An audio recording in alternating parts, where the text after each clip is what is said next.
Hello, everybody, and welcome to CCA semifinals coverage here on IPL. My name is Kyon. Joining me on the other side, I got the direction right once again. It is the lovely Grace filling in for Zach this week. Grace, how are you doing?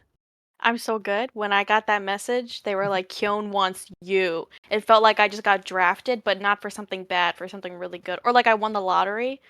It was really good. It was great. I was kicking my feet on this bed. I was kicking my feet and giggling. Great. You know what? I'm glad to have you around for this one. I know, if you guys don't know Grace, IPL head, SOS. Please do not yell at SOS head extraordinaire. And you were also playing for Drexel Dragons Splatoon this season, weren't you? Indeed, indeed. We were in D1. My goal personally for this season was to prove that we deserved our spot in Div 1, and we definitely did that because we were like we hit like middle of the pack, and I was really proud of us. So I was happy with our Nice. performance. But yeah. Nice. Well, Grace, we get to drag you along to the commentator desk for this particular week, and we will give you guys a Division 3 finals, I believe, to set us through. It is the UTK Feeders versus Chicago Squid Hole of DePaul University. So UTK, of course, hailing from the University of Tennessee, Knoxville. This is gonna be deja vu for you, Grace, because if I'm not mistaken, you literally just covered this team in their quarterfinals matchup here. I believe they got the 5-1 over CSULB Gold in that matchup, and then we got Chicago Squid Hole with with a 5-1 victory over Oklahoma. That's literally their team name. For that one. So we should have a fun little matchup here. Winner of this one goes on to play the Wee Aquatic Little Creatures out of Division 3, hailing from, if I'm not mistaken, yes, Purdue. So this should be a fun one to get us going. Definitely. And I mean, like you said, I know UTK feeders. I just commentated them last week. It was great. They did really, really well against Long Beach Gold. I had actually before that last week, I had commentated a match with Long Beach Gold in it. So I've just they want me here with the storylines, Keon. You already know. But yeah, they did really well against them. Like I was always really impressed with their defense, and they played it really, really cool. Like Long Beach Gold did take a game off them, but UTK Feeders still won 5-1. And I was always like very impressed with them the whole set. So I'm happy they're here in semis. And I mean, it's tough when you're going up against the juggernaut that is DePaul University. They have like 70 teams there. So they're this is probably a cracked team here, Gyeon. I mean, they've got so many Splatoon players. They're probably doing it. Yeah, I think they got a little bit of everything here, and I'm wanting to see how this UTK feeders team, excuse me, gets to play. So let's just give you guys a regular season recap with how UTK feeders is before we get to our best of 9 maps. UTK feeder 4-0 record. Yes, you're not mistaken. That does not equal 5. There was a forfeit, I believe, early in this one, and we are going to be loading into this one, which will be Target Control Undertow Spillway to get us going. Chicago Squid Hole, by the way, on the exact same record of 4-0 with another forfeit in their columns. That is quite hilarious and interesting to say the least. As we're about to load right in very slowly here, Grace. They want us to take our time to load right in. And of course, UTK feeder is going to be on the orange color side. Blue color side is Chicago Squid Hole hailing out of DePaul. What do you see so far here, Grace? That strikes up to you. Listen, I mean, if I know correctly, I know that they're going to play the backbone of these comps. They're kind of always going to go backline, those anchoring weapons here. But the Rapid, I'm interested to see how that's going to play out here. I think the sensors, or rather the markers are really good for this as well. But I'm still an interesting pick. Like I was expecting more of like an edit or like the ballpoint that Koreki likes to pull out here. But it's proving pretty fruitful for them already here, Kyon, because they're effectively, I mean, zoning out the members of DePaul University into this little corner here and already cracking the first checkpoint. Really solid start for them. Really great start for UTK so far, as the Pulse kind of stuck into a bit of a corner there. UTK gonna lose 2 right away. And Dino, that's a very familiar name I was just recognizing there. Immediately striking with that wall string. Bladebreaker has been deployed just at the nick of time, and there will be halfway through the points cashed in by UTK. Chicago Squid Holes is about to run right through it. There's no plurality on that one. Chicago's about to continue right on this one. A bit of a trade here between the Zabs, actually. The Zabs literally traded lives for each other in that stage. The tower is going to get retaken here by UTK feeders, and there's still a little bit of pressure going on. Yeah, and I mean, I think I'm giving Koreki some flowers already here, Kyun. You already know.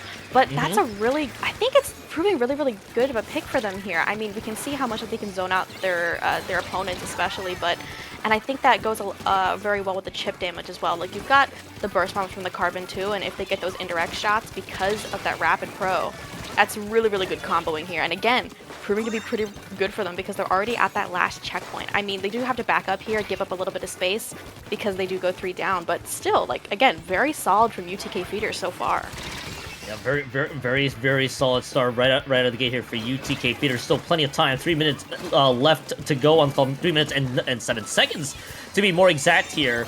As DePaul, excuse me, is about to move right a little bit forward here. Tabby and the rest of the crew trying to put out a lot of pain. I think they're just looking to enable their carbon roller deck, which by the way did go down from earlier. Wurmush is about to go down with another trade. There's a little bit of neutral trade to say the least. UTK is coming out on top on some of these fights. And DePaul is still trying to chase them out as soon as they can, but it looks like that won't be the case quite yet. UTK so methodical, but it's doing the job. Yeah, and here for me, Kyon, like we're going into the last kind of half of the game here, and I'm thinking if I'm Chicago Squid Hole, if I'm DePaul here, what's my key to victory? What's my key to breaking out of this lockout situation that UTK Feeders is doing so well here?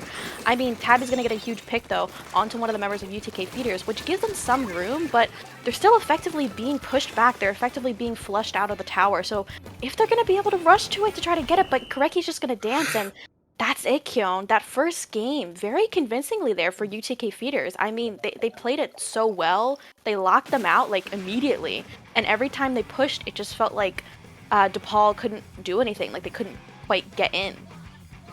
And DePaul was kind of stuck in a bit of a neutral stance for a quick bit. I know they had 12 points already cashed in from what it seemed like throughout that game, but UTK Feeders did a great job so far in getting those pushes going, and they were able to lock them out just like that. I think there's really nothing more to add, at least from my personal perspective. It was a holistic team effort out of UTK Feeders, so they're going to be up 1-0 to start us off. Now, you guys might be wondering where the heck the map list is. Again, due to technical difficulties, we're gonna have to read them out for you here. Game 2 will be Manta Maria Rainmaker, and then we'll follow it up with Umami Ruined Zones coming up. But Grace, excuse me, dying over here. Manta Maria Rainmaker is gonna be the one coming up. Yeah, and thinking about the comps that we just saw, I feel like we might see an edit probably come out from Koreki, but I wouldn't be surprised about the rapid as well. Like I don't know. As a fellow, one of my teammates plays kind of like Chargers rapid. That's our little wild card there, Turple on Drexel Dragons. But I know that it's good on Manta too, and especially on Rainmaker. Like you really want to be able to push up quickly and be able to chip really really quickly and aggressively. So I think they could probably go rapid again here. But I mean, on the side of DePaul, Chicago Squid Hole, I'm expecting a similar comp too, especially with all the ledges with carbon as well. This might be their bread and butter here, and maybe we'll be able to see them have a bit more of a like presence in mid, especially with the threat of like the carbon flanking somewhere. And I'm sure you probably have seen a lot of best of 9 sets go as they will. Usually, you might see teams use game 1 to get a feel for how the other team plays. Of course, if you win game 1, they'll get you kickstarted.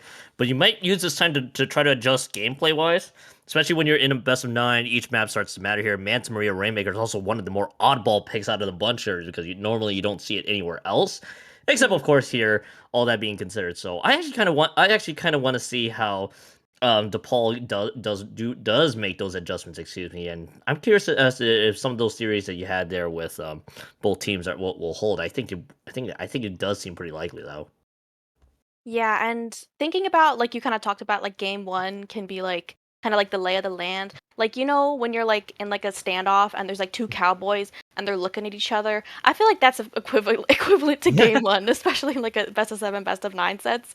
But interestingly enough, I fact checked it because I couldn't remember. But kind of an advantage that Chicago Squid Hole has here is that I think this is the first time they've been on stream this season.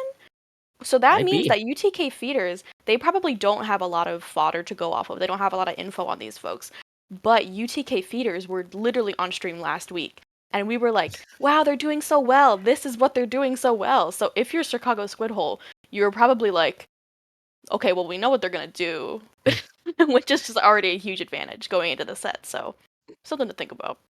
I feel like we can always punch that theory of do we have tape on these guys? Are they have they been on stream? Have they been showing off what they can do? And I feel like it always comes back to the argument of do we want to be showcased? And because sometimes it gives away a lot of your strats, and I feel like that. But please, by the way, please show up on G streams. We love to talk about you guys as much as possible. We full well do. But hey, if you're able to take full advantage and see what you can scout out, that's gonna be the important thing. Of course, we also have stats that do get recorded for all the bookkeeping here as well. But I think for DePaul, they still have a handful of maps to work through, so I think there could be some time to adjust. But I think the best part about UTK feeders, yes, even if you bring up the argument that they were literally on stream last week, 1-0 start and they look pretty good. So I wouldn't be surprised if that momentum kept going, or they're like, no, this is exactly who we are. Yeah, very true. And even like the change up with Koreki being on the rapid, I feel like sometimes if you're studying a team and you're like, oh well, we know what comp they're gonna do. Like you don't you kind of have to go not so surface level. You have to really get into what they're actually doing with their comp. Like what is it? Are they gonna chip us? Is it like death by 1,000 little burst bombs? Is it like they're gonna dive and collapse in on us? Are they flanking? And that's kind of what you have to go for instead of like weapon comps. Because like me, I was thrown. I was like Koreki. I thought you were gonna go with like the edit or something, and I was a little shocked. So again, like it's, I guess it's kind of a two-edged sword if someone's on stream a lot, like especially Mhm. in Div 1 as well. Like I was feeling that, it's feeling You, the pressure. you know what's funny? So we do have some time to burn here while we got some players moving on, which should be a pretty good question to you. I know I got the pleasure. I think it was me, and it might have been I forgot what week you were on this side where I think you were up either against USF or it was UCSD. It might have been UCSD actually. I think it might have been in week 2 or 3. But I can tell. But I imagine just when you have an audience that's watching you, there are a little bit of nerves you gotta iron out. But then once you get into the flow of the game, I would assume it just doesn't seem to be there. The more the set progresses. Would that be fair to say? Yeah. Yes. And I think a lot of the time too, it's kind of like a oh, do we have to change our strat after being on stream? Or like when you do change weapons, are you like, does this bode well for us? Because they're not going to be expecting it. But you also don't want to do that because it's like you can't just change weapons every week. That'd be kind of weird. I'm certainly not going to do that. I love Junior. If my team was ever like Grace, I need you to drop Junior forever. I'd probably explode into a burst bomb, and then they would all also explode because I'm a burst bomb. So you know. It, I can definitely see that. I definitely remember some of the junior play as well from what you showed up. I still vividly remember that UCSD and Drexel game for what it stands to. I know obviously you would love to see playoffs here, but we got you now, so we get you on the desk. So by the way, there were some substitution. Excuse me. I think DePaul just had a substitution that was there. Gonna be curious to see how this all plays out as we're slowly loading in. I hope this is not an omen for things to come, by the way. Double dualies are on the menu, by the way. And if you thought this was the regular sploosh, no, it's the Neil sploosh-o-matic, the one with the beacons and the whale. I'm kind of shocked at that, but on the other side, I'm also shocked at DePaul's also addition of Light Tetris. Everything's kind of exploding for me at the seams. Yeah, and just looking at it, I can tell that Chicago Squid Hole here, they subbed out Tabby, which was their NZAP player here. So then Wormush is on this edit trying to get those coolers out. And Kami here is the one who subbed in and is on these Tetras. A very polarizing weapon, I feel like. I feel like you either know how to play them or you don't, and there's no in between. It's funny because I've heard a few people that were really thinking that this would be a perfect skirmisher weapon and would break through. Turns out to be yet another niche there when it was released. So I'm kind of as a sicko here in Splatoon land. I love to see the light Tetris. Want to see how this all plays out here. But which, by the way, Bus is gonna be the one that's picking up the Rainmaker. But going virtually no progress, no points cashed in on the board, and UTK has a lot of gold paint. Gonna be the first points cashed in. Now, will they get more out of this? Koreki and UTK are gonna try to push to the left-hand side. Doesn't seem to be quite there. Again, a very interesting map in Manta Maria Rainmaker, where you have a lot of higher ground advantage to DePaul if they play their cards right. But they're gonna lose one. Remember, they're gonna lose two. They're gonna lose three. Immediate jinx. But the light Tetris, you speak your name and you get a much important pick. All that it does, it looks like though, it'll only buy DePaul a couple of more minutes. But Grace, just like that, the first checkpoint clear for UTK. Yeah, and I mean, they've already got the pop on the way too, and the whale is about to be online. I can tell Spec is trying to farm that for their friends here, but Koreki here kind of forced into a corner a little bit, but they're still getting the picks here, Kyon. Like, they're capitalizing off of the space and the paint as well, already dropping down Oh into the no. pit. They want to KO it here, and they I was gonna say they do, but they do get taken out here. And I mean, there's 2 down, make that 2 down on UTK feeders, but they're still getting a lot of pressure here in the pit, and they're taking out so many members here of Chicago Squid Hole. They might be able to jump into Yep here. They still want to keep some pressure in the pit, but they're not quite able to get the Rainmaker. But that still gave a lot of room for UTK feeders to come back in here, to come back near the Rainmaker. And I mean, Dino, I agree. If I were you, I would jump it off too. You just get that Rainmaker away. Do not allow any sneaky pushes. I love the idea there. There's still plenty of gold paint, but you are gonna give yourself some time to maneuver and get some things worked out. As you do get 1 point remaining, Grace. This is almost a big lead, effectively, especially with no checkpoint on the board. And we're already halfway through, and it's almost kind of the same script from game 1. Cannot even make it back to mid. DePaul, that is. UTK just playing on another level right now. They actually might be looking for way more. They're looking to get the extra point remaining just to see if they can get the KO started up. A couple members have dropped out of the board. Koreki, however, is going to be one of 2 left alive. As DePaul, in this case, they're still holding their ground. Koreki, I like that Koreki's playing this one a little patiently there, realizing, all right, I don't quite have the advantage yet. We're gonna keep this Rainmaker up front. DePaul's having a hard time even escaping their own base. It requires the Zuka, which had to get to make a great angle there, and that's gonna drop Koreki where they stand. Yeah, I mean, you know, I always say this, but offense is the best defense. Like, I mean, the members of UTK feeders definitely know that, and they can feel it in their bones here. Like you're talking about, Koreki was moving with that Rainmaker, keeping a constant stream of paint and pressure onto the members of DePaul so that they couldn't quite get out of their spawn. They couldn't really get any good positions or angles on them too. But that was a killer Zuka shot, which is awesome here. But Spec, you already know. If you see a Sploosh in the game, you know that they're just going to run that Rainmaker whenever they want to. And Spec here, trying to get some more points, but gets swarmed here by the members of Chicago Squid Hole. But that does keep the momentum still in UTK Feeder's favor. Like, it's the Rainmaker's still on Squid Hole's side of the map here, even going into the last minute here, Kyon. You know, it's kind of unfortunate if you're a DePaul member to be basically like this Rainmaker's just been stuck here for this entire game so far. It's still in DePaul's base, and in fact, it's actually taking a lot of pain here from Spec. Spec immediately just picks up the Rainmaker where it stands, and the Rainmaker spot shot actually at least expertly dodged by DePaul. DePaul is going to have likely a couple more pushes left in the tank here, but it depends on where the Rainmaker gets placed. Dino's gonna be the one to hold on to this Rainmaker side. Yep is down to the Rainmaker weapon, as Koreki does drop down to lower ground. You excuse me, Dino has just been snuffed out by Spectre. Spec trying to be on a mission with the Neo Sploosh of all weapons here, and then they're gonna camp out this jump here by Dino. Dino's jump gets immediately punished. About 20 seconds left to go on the clock. The Rainmaker likely going to be played for the stall here if UTK opts to pick this one up. 2 members down, though. An opening for DePaul if they are willing to take it.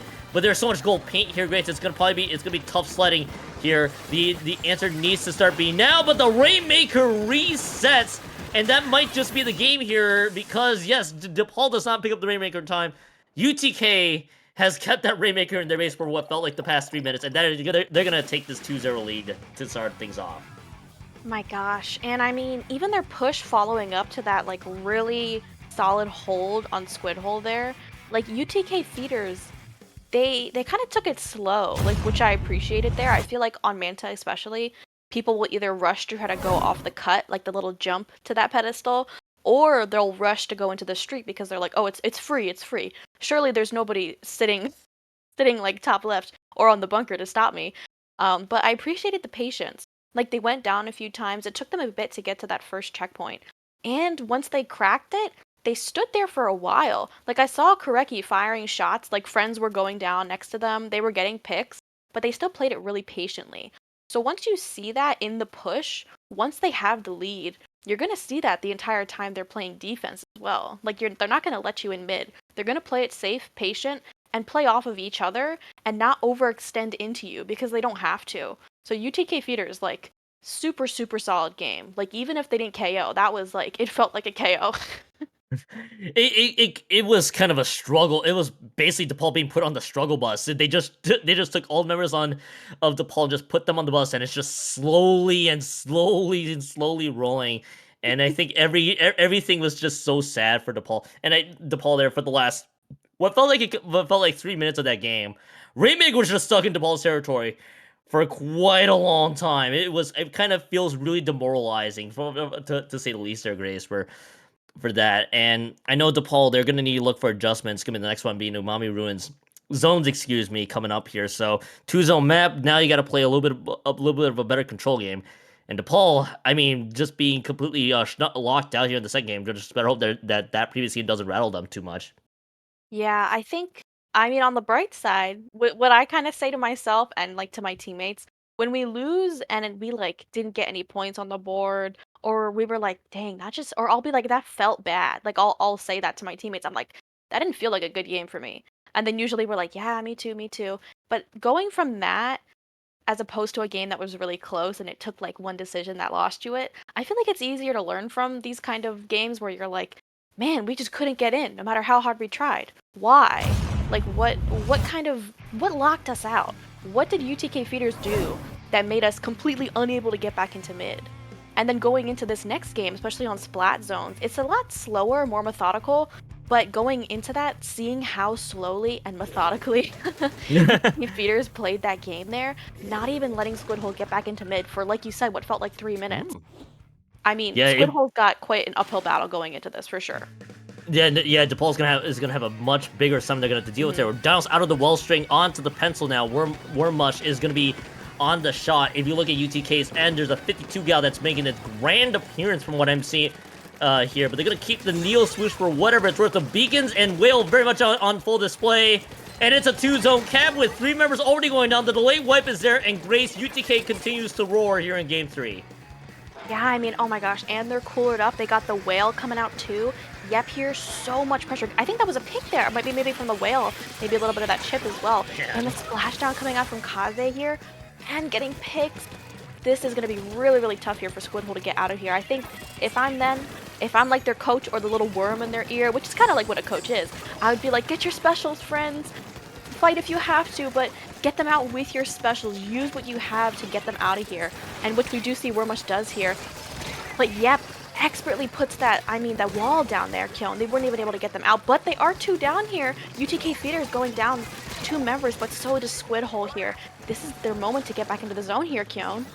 Moment to get back to the zone, but they're going to need to force a neutral on one side. The Zcasters use the skirmish. If they leave one side neutral, that's going to help their cause right now. Zuga being fired from distance. They're literally trying to throw as much pain as they can down into the ground. They get one part. They got to get the other part here as well as they barely keep it neutral. This is going to be a paint battle. Splatfest, are you back here? This is a literal turf war, but it ends in a wipeout, and there is basically nobody left to paint the zone anymore. UTK wins the fight, and it is a 3-0 lead. And UTK is looking really dominant in this set.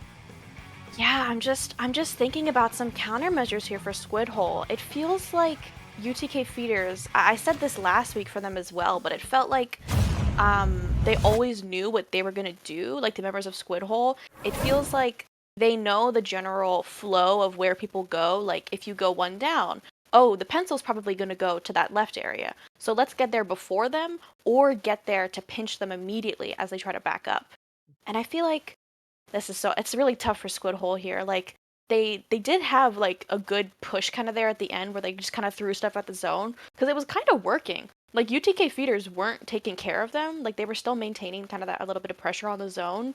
And if like they had gotten a few more picks, I think we could have seen the zone flip there. But still, like really, really dominant game from UTK feeders. Like, my gosh.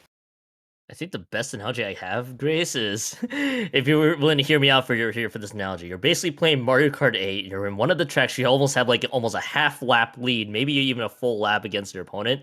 And DePaul's looking for the blue shell to get to slow down UTK feeders. You're gonna need like 20 of them so far. The reason why I make that analogy, UTK feeders aggression is paying off in spades, and DePaul is about 100 steps back right then and there. I feel like even if you didn't make any weapon changes coming into this game I'm getting ahead of myself. Caught myself this time. It's Museum de Alfonsino Clan Blitz for this one. It's gonna need to be an overall gameplay change or even a strategy change because DePaul is kind of playing to a pace where it feels really slow. UTK is playing fast and aggressive, and it's DePaul's because of that massive difference.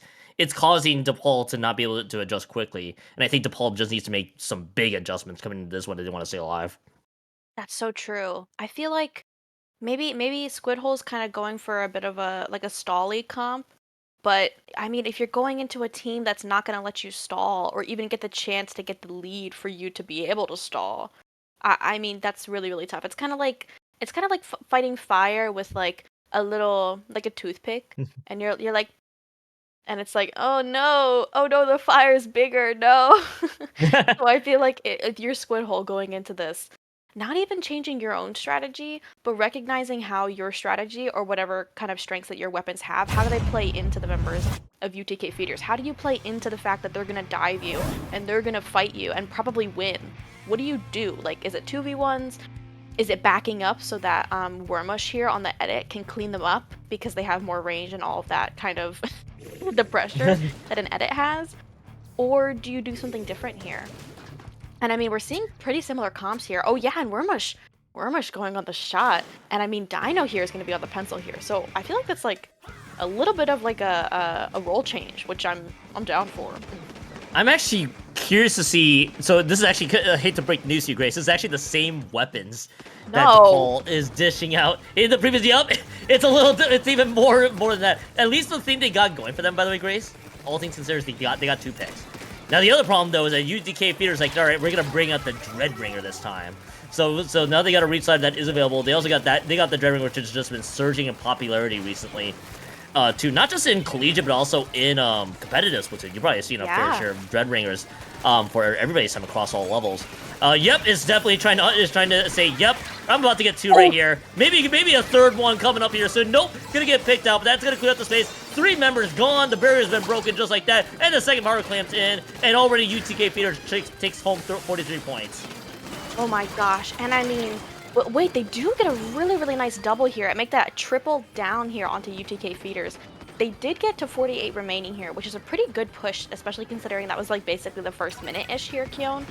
But Chicago Squid Hole, they're making a good comeback here. They got them out relatively quickly. Like, they scored a lot of clams kind of in a short amount of time, sure. But they got them out very nicely. Like, they kind of comboed with the Zuka, they pushed into their pit really nicely, like coordinated, and with this cooler up, they did go 1 down, but they still had a really good hold on mid here, getting a huge pick with, oh my, make that 2 picks, make that 3 picks here, Kyon, with the Zuka, and now they have all this pressure going in, trying to make a push happen. The Dread's gonna go down as well here. I mean, they are dropping some numbers, but they're just gonna come right back with, excuse me, with that, the cooler. So, yeah, this could be a push. Oh, it could be. Could be. Keyword is could be, but they did lose 2 of their own. They're gonna have to likely wait. Actually, they're gonna opt for the retreat there. I'm not sure if I'm hearing that one. Must be my end, but either way, the triple splashdown is gonna happen right there. Dino immediately gets that power clamp in for what it's worth, but they're gonna actually, it was power clamp that they just retreated there. Spec is gonna have to retreat just a bit now. I think that triple there did clear out some space that they needed.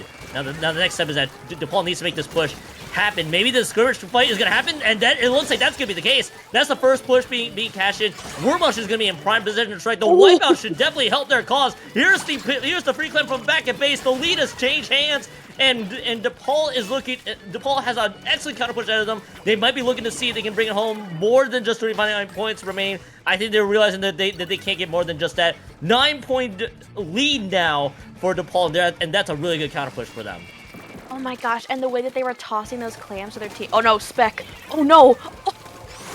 I can't even talk about how good of a push that was because Spec is already in Chicago Squid Hole spawn here. I mean, they are going to go 3 down, which is really, really smart defense here from Chicago Squid Hole. They recognize that the sploosh was overextending and that the members of UTK Fears weren't ready for them yet, Keon, which is really, really, really smart. Huge play from Chicago Squid Hole, and they're going to gear up for their own push. They do go 1 member down here, but the Zuka, the prize Zuka that Wormush has been sporting this whole game, is ready here. So, anything could happen.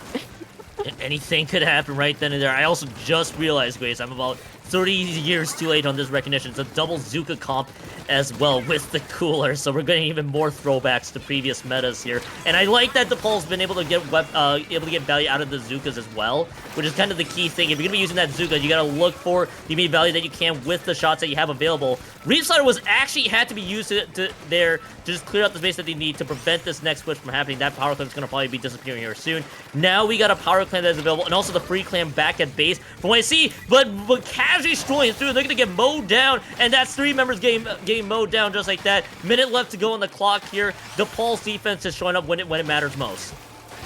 Yeah, and I mean, oh my gosh, like, they've just been so solid here. I feel like they're finally poking holes in UTK Feeder's kind of style, where it's like, 1 or 2 of us are gonna go in, try to pick them off flank, and get some pressure on them from behind.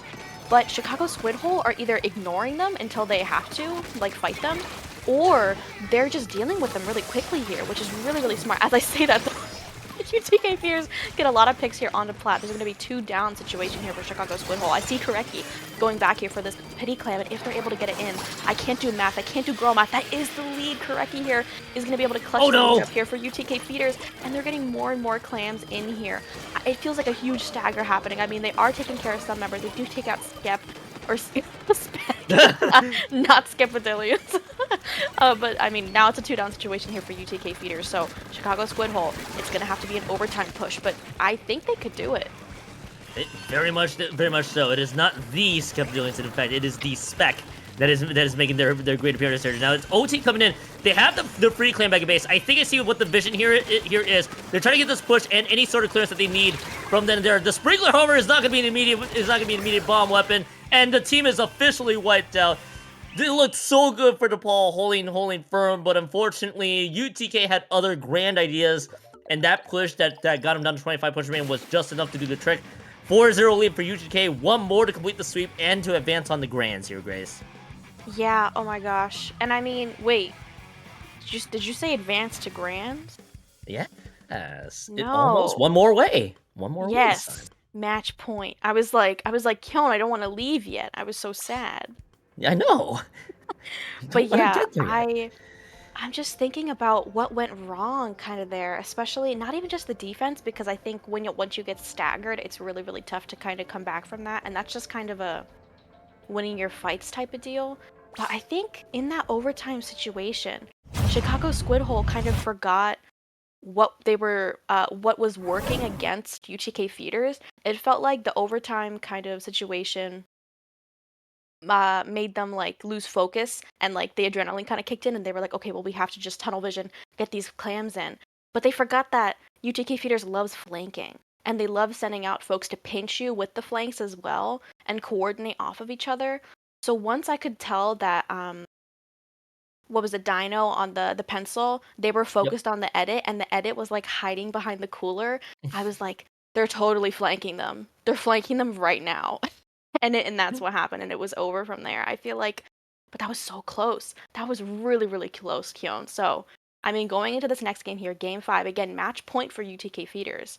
We're going into Tower Control on Inkblot Art Academy, which is Yo Mama's favorite counter pick. Everyone knows and loves her, or you don't. But you definitely know her. Maybe if you don't love her, but you know her. I'm going to shout out an IPLTO, Popgun's favorite counter pick. Sarcastically speaking here, Grace. You know that for sure. I mean, at this point, if anyone has played a smidge of competitive Splatoon, this is almost a mainstay here on basically any comp tournament you're going to see there. Inkblot Art Academy, Tower Control. You know it, you love it. You know the bats. You know the second checkpoint's so hard to get through. So the big question I think we're going to have to solve here. Grace, as I'm trying to get my voice back for some reason, is how does DePaul advance? So I make the analogy again. It's like they're playing from eighth place. They're trying to look for all the blue shells in the world to catch back up to first. They've made it. They made a few places upwards, but they're starting to run out of time. Feels like there's a map. The time is starting to tick down on them with each map that they have to play. They got to look for the fabled reverse sweep. That's going to be the ultimate question there. So you got to get another long load time here. And I think it was Kazi from the previous game that had some timely good plays with the dualies there as well, the Emperors, which has really started to show here. Spec is going to be going away from the sploosh this time. It's going to be the Octoshot. I believe that's the exact name of it. Oh, it's the T-Tech effect. Let's just call it that. And it's the same weapon lineup here from DePaul. I'm gonna be curious to see if the same weapons that DePaul has is still gonna work. Yeah, but I mean, they're already gonna go to one down here, but now they're gonna trade out a lot of trading here. We're basically at even ground here. I can already tell Kami here on these, I was gonna say dapples. They're not dapples. Tetris here. Gonna be able to get a lot of pressure off. Not even coolered up either. They're bringing the attention here of the members of UTK feeders, trying to get a pick off of Koreki here, but they do kind of have to go back into mid, trying to get some pressure there, but they see the jump. And they do get a huge pick onto Spec there. That is so huge, especially because they swapped there from kind of the whale, which is a really great special. But the Inkjet is really crucial, I feel like, on pushes as well here. And Kami, what the heck? They're just solo pushing the tower here. And timely dodges too, actually. But there's still not enough left in the tank. But they get it down to 79 punch main. Again, the initial push works. But there could be a bigger counter response from UTK if they're not careful. But UTK is going to go 2 down. They may have to just slow this game a little bit here to see just to get the members back up. But they're not going to be able to do so. A delayed 3 is going to happen, and we're seeing some dualies plays also out in the distance. As it is just going to be, I think, an effective delayed wipe. Now there's a lot of clearance here from DePaul. They're gonna have to wait out the trip strikes though. I think I saw 2 being thrown out there, and that's all it's going to be. And the Zuka is going to be then popped. The first checkpoint's going to be cleared. Now, if they land this all-important shot, which it does not, it would have been awesome. But in this case, Wormush and the rest of the DePaul are going to have to settle most likely for more. And again, this is a very slow push, and it only gets 70 points remaining. The first checkpoint only cleared out as a result. Yeah, oh my gosh. And I mean, and Koreki putting that the cooler places so that the tower runs it over. You already know, that's such a classic here. But Kami here, making a lot of waves. Like, they're pushing up together with their teammates, but also making a lot of good solo plays, which is kind of hard to come by, but really good for Tetris here. So they do get taken out, but not before taking out, like, at least one member here of UTK feeders. And I mean, the strikes are coming out. UTK feeders want to take back mid here, Keon, but oh my gosh, do they know? Do they see Wormush? Wait. Oh no, they backed up. Never mind. The read that I'm having here with the way this set played and kind of how I noticed how that first checkpoint was only clear for DePaul, it kind of feels like DePaul is trying to play for the perfect scenario in the sense of, alright, we got maybe 3 or 4 members dropping, but we're also going to wait for the prime opportunity to strike. If we see that there's a couple members, retreat a bit and try to build up the picks that we can. It has worked at times, but it's going to be one of those cases where they gotta have to rinse and repeat the exact same result just to see if they can get more points on the board. Now, here's another opportunity for DePaul, as they were able to get a delayed 3 down on UTK feeders in that situation. Dano gonna be the one with the pencil there. They're looking for the tap shots. Again, everybody's just kind of trading tower rides at this point, which is gonna probably buy UTK a little bit more time to make this one count. Kami's just trying to fly from across the stage here to see if they can make this one count. The triple splashdown's been burned, and Kami's able to get away with it thanks to the recalls. More trades, 2 for 1 is the trade, and DePaul only gets 66 points remaining, and UTK is still trying to roar through, specking decent position. Yeah, but I mean, if we see a repeat of what happened last time here, the members of Chicago Squid Hole are really good at getting them off the tower. Like, it feels like they, again, completely wipes them out there. And I mean, sure, some of them are coming back really quick, maybe because of cooler, wink, wink, but still, like, really solid defense. They just immediately collapsed on the members of UTK feeders as soon as they wanted to get a push. Oh my gosh, and Bus getting a huge double, make it a triple to the wipe. Yon. Like, I can see, like, the adrenaline and the life pumping through DePaul University, Chicago Squid Hole's veins right now. Like, they are staying in this set, and I mean, Kami here as well. All of the pressure, they're playing off of each other so well, getting these amazing picks, amazing plays. Like, they want to stay in this set here, Kyon. Have you ever heard of the phrase Zuka moment? That was not one of them.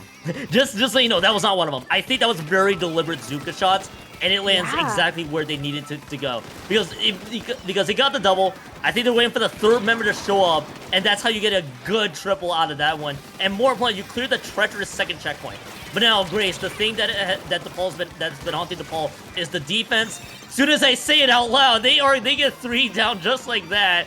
And DePaul's in very prime position to see if they can get more out of it. I think they were chasing on a lone straggler from UTK feeders to make this one count. Now, 13 seconds left to go on the clock. They're keeping this tower just in decent position to make sure that nobody from UTK moves forward. There's 3 specials online, by the way. So the Zuga finds a couple more members, which it does. There's one. One is down. 2 members are gone. That's all it's gonna be for about a few quick moments there. The offensive trip strikes does not land on time.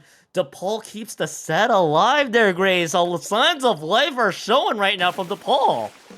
I am like they that was so crazy. I feel like they kind of realized what worked about their last comp, which I agree was the double Zuka. Like the like being able to I don't know if it was like did they go double Zuka also on the Yup. game before? Yeah. And it's like it was working really well because they were first of all, they were killer at those shots. Like the only thing that ever stopped them was the walls from the gal. But every time they pop Zuka, you probably don't have a wall. Or if you're really smart, you're really thinking ahead, you're gonna pop Zuka when you notice that either the gal's down, or they just popped a wall, or they're in a fight so that they can't, or that they just can't react in time. So again, it felt like DePaul. They were like we were talking about like their like they I don't want to use this term like they locked in. They really locked in, especially with those Zukas. Like consistent solid Zuka plays. We saw in that the previous game too, especially from Wormush. Like so killer, so good. You know, that stellar gameplay all around. Also, one of the rare moments where UTK could not escape past the first checkpoint. I feel like anytime they were trying to get something going, DePaul's defense showed up. 3 members down constantly. It felt like for a good chunk of that game. So UTK was kind of stuck a couple steps behind that one. A very uncharacteristic game from them. And that was Inkblot TC. So again, reverse sweep territory. DePaul needs to win the next 4 to keep the set alive, but you gotta hope you take that victory in game 5 and continue this on into Scorch Rainmaker. Now we know, Grace, that DePaul has dished up the same weapons the past couple of maps in a row. UTK has been showing a little bit of flexibility. I've noticed here too. I'd imagine what would DePaul need to do if they want to try to keep the set alive? I feel like I mean, it's kind of tough because I want to be like if it ain't broke because they did really well that last one and it felt like UTK feeders maybe they'll try to switch to something that like could try to help with that a little bit there like maybe somebody goes like a bubble weapon to have that kind of like immediate response to Zukas because that's kind of the thing that's poking the most holes. Haha, squid hole, haha. The most Ah. holes kind of there into their offense and defense. But I mean, if you're Chicago Squid Hole, like I wouldn't count on it. I wouldn't be worried that they're gonna go hard anti-Zuka. I would just keep doing what you think is working here. And I mean, yeah, see UTK Oh. feeders, they're going for old reliable. Spec here on this spec here on this sploosh. The double dualies is the same comp that we saw here on Manta Maria Rainmaker. And I think the same comp that we saw from Chicago Squid Hole maybe as well on that last Rainmaker game. I think it is, yeah. Similar, yeah, And similar at least. it's very similar here. Also, I love the CCA for the simple fact that any weapon that just never sees the light of day just makes its grand appearance here. There too. Now, DePaul's going to be in a 2 members down. Make that a 3 members down situation, and that's going to be a big hole that they have to climb out of. UTK, I'd imagine the mentality is going to be affected the same thing. It's just one game at a time for them. And the cart roller deck way out of position right now. So this could be the first checkpoint being cleared. Correctly taking their time. Their bus is being kept honest here, and Kaze does pick them out, but there is going to be the pick that just bought the rest of the group a lot of time. Only 1 member alive. Oh no, there's a lot of members down in UTK. They are diving deep into this one, trying to see if they can get the first checkpoint. They should be able to. That's a lot of gold paint, and that is all the members getting mowed down back at base here, Grace. Oh my gosh, how did Spec even get up here? We didn't even see it count. And they just splashed on right by the pedestal. Spec here, picking their targets well, trying to pick off the pencil there, which is, again, you know, that backline, the backbone, kind of the anchor of a comp. They are going to get completely taken out here, though, not without getting all the way down to 24 remaining. That is so tough. Hold on, are they behind them? No, I think it's just paint. No, they are behind them. They're still Yup. behind the Rainmaker, and they're, of course, going to get taken out here, but they do get it back into mid, so if you are Chicago Squid Hole, you've got to be like, my gosh, y'all, they're doing it again. They're locking us out like they did last time on Rainmaker. What did we learn from last time, and how do we beat this? Spec is trying to do it. I'm gonna be blunt here. Spec is trying to do their best discount Enraged Jeff impression with this Neo Sploosh maneuver there. That's the best way I can describe this Sploosh play. And also, what really helps with this change, by the way, here too, the Neo Sploosh, as Rizzo has played it a couple times actually, for whatever reason. They have beacons, by the way, so if the beacons are well placed, sneaky pushes are bound to happen there. Now that's a good stop by Bus. I believe Koreki down, who was wielding the Rainmaker. But now they gotta get into step 2, which is trying to make sure they can deal with UTK feeders at this stage. And right now, UTK feeders is just trying to provide a whole world of hurt. A little bit of an overcommit here, as Buzz was able to get 1 member down. 3 members have dropped. Koreki is likely waiting for the jumps. Yeah, and I mean, if we know Koreki, we know that they can hold down this Rainmaker and play it patient. We're seeing a really big repeat of what we saw kind of on Manta Rainmaker here. Again, Koreki is going to get taken out here, which is really good. Just good some momentum. 2 down. Even more better momentum here for the members of Chicago Squid Hole, but they have to follow up with it. I mean, they're cooler up. They can try to retake mid here. They got the Zukas, the prize Zukas that have been getting them a lot of picks here these few last games. But they have to beat that 24 remaining push here, which is really, really tough going into 2 minutes left into the game as well here, Kyon. Yeah, it's just so tough right now. Right now, for those wondering how this game plays out, 24 points remaining is a very tough score to beat. You need to be able to play this one effectively there. And again, a couple members have dropped, but everybody's still lurking around mid and still trying to wait for the right time to strike. Okay, you get Spec. There's the Neo Squish that has gone down. The Zuka is there trying to play from distance. It's almost a long-range game right now. 22 seconds left on this Rainmaker push here. But this is going to get overran by the Reef Slider that was just built in time, and it just roars right in. The Splatoon 2 splashdown I just noticed there. From jump all the way down. Lands. I think that was a nice little eye candy there. No value to be had from it. And right now, UTK Feeders is still holding strong. The first checkpoint not even cleared. Yeah, and I mean, oh my gosh. If you're UTK feeders, all you have to do is do what you did on Manta. Zuka! The huge Zuka there. I think that was from Bus, who gets Koreki down here, was holding that Rainmaker here. And I mean, that means 2 down here for UTK feeders. Like, they're still keeping up the pressure by the members of Chicago Squid Hole, but I think this is going to be their chance to try to make it a little bit more of a push-up kind of thing. And they're going to be cooler up here, Kyon, which is super, super big. I mean, that gives a lot of confidence here. Oh, but their pencil Dino's gonna go down here, make that 2 down. Bust is gonna go down as well. They're fighting for their lives in their spawn already here. And sub 1 minute left. Like, they do get these picks, and the specials are still flying out, but Koreki here again going into an optimal spot to stall out the Rainmaker, but they do get taken out here by Dino. So we can breathe easy here for Chicago Squid Hole. They have to grab the Rainmaker, they have to make a huge push here, but they're not out until it's over.